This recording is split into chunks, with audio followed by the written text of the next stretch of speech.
کبھی نہ ڈوبنے والا جہاز اس کو کہا جاتا تھا کہ یہ کبھی نہیں ڈوبے گا۔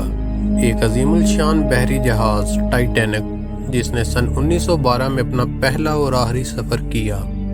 یہ جہاز برطانیہ میں وائٹ اسٹار لائن کمپنی کی زیر نگرانی تیار کیا گیا اور اس کی تعمیر 1919 میں شروع ہوئی اور 1912 میں مکمل ہوئی۔ اس کا وزن تقریباً 46,000 ٹن کے قریب تھا اور یہ اپنے وقت کا سب سے بڑا اور جدید ترین بحری جہاز تھا۔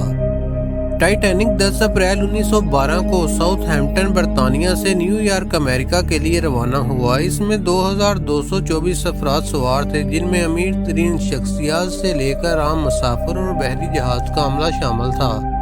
14 اپریل 1912 کی رات تقریباً 11:40 پر ٹائٹینک نارتھ اٹلانٹک اوشن میں ایک برفانی تودے یعنی آئس برگ سے ٹکرا گیا، جس کی وجہ سے جہاز کے نچلے حصے میں چھید ہو گئے اور پانی تیزی سے اندر داخل ہونے لگا۔ چونکہ ٹائٹینک کو ناقابل غرق سمجھا جاتا تھا کہ یہ کبھی نہیں ڈوبے گا، اس لیے اس کے اندر لائف بوٹس کی تعداد بھی بہت کم تھی۔ حادثے کے بعد جہاز کو شدید نقصان پہنچ چکا تھا اور پانی تیزی سے اندر داخل ہو رہا تھا۔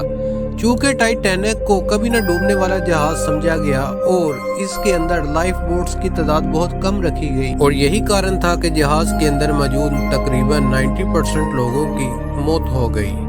جہاز میں موجود 2224 افراد میں سے صرف اور صرف 710 افراد ہی زندہ بچ سکے، جبکہ 1514 افراد ہلاک ہو گئے۔ زیادہ تر لوگ شدید سردی اور جمع دینے والے پانی میں ڈوبنے کی وجہ سے اپنی جان سے ہاتھ دھو بیٹھے۔ 14 اپریل 1912 کی رات 11:40 پر جب ٹائٹینک کو یہ حادثہ پیش آیا تو اس کے تقریباً 2 گھنٹے بعد 15 اپریل 1912 کی صبح 2:20 پر یعنی کہ ٹوٹل 2 گھنٹے 40 منٹ کے بعد ٹائٹینک مکمل طور پر پانی میں ڈوب چکا تھا۔ جب ٹائٹینک کو حادثہ پیش آیا تو ٹائٹینک نے مدد کے لیے اپنے قریبی جہاز کو سگنل بھیجے۔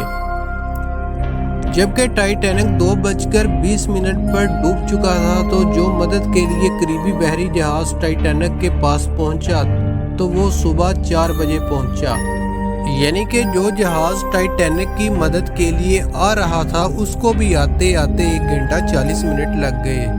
اس وقت ٹائٹینک کے قریب صرف وہی جہاز تھا اور وہی صرف ایک مدد کا سہارا تھا، پر اسے بھی آتے آتے وقت لگ گیا۔ خواتین اور بچوں کو زیادہ تعداد میں لائف بوٹس کے اوپر شفٹ کیا گیا اور یوں 710 افراد زندہ بچ سکے، جبکہ 1514 افراد ہلاک ہو گئے۔ ٹائٹینک کے مسافروں کو بچانے کے لیے قریب ترین جو جہاز مدد کے لیے آ رہا تھا وہ صبح 4 بجے پہنچا۔ اس وقت تک بس 710 افراد زندہ تھے اور وہ زندہ افراد کو لے کر نیو یارک کے لیے روانہ ہو گیا۔ یہ جہاز سمندر کی تہہ میں تقریباً 73 سال تک گم رہا، یہاں تک کہ 1985 میں اسے سمندر کی گہرائیوں میں دریافت کیا گیا۔ اس کا ملبہ آج بھی اٹلانٹک اوشن کے اندر موجود ہے اور اس پر کئی تحقیقات کی جا چکی ہیں۔ کیا ٹائٹینک کو حادثے سے بچایا جا سکتا تھا؟ کہ اگر ان باتوں پر عمل کیا جاتا تو آج ٹائٹینک کو یہ حادثہ پیش ہی نہ آتا۔ نمبر 1، جہاز کی رفتار بہت زیادہ تھی اور وقت پر موڑ نہ کاٹا جا سکا۔ نمبر 2، جہاز میں موجود لائف بوٹس کی تعداد بہت کم تھی، جو کہ مکمل مسافروں کو بچانے کے لیے مکمل طور پر ناکافی تھی۔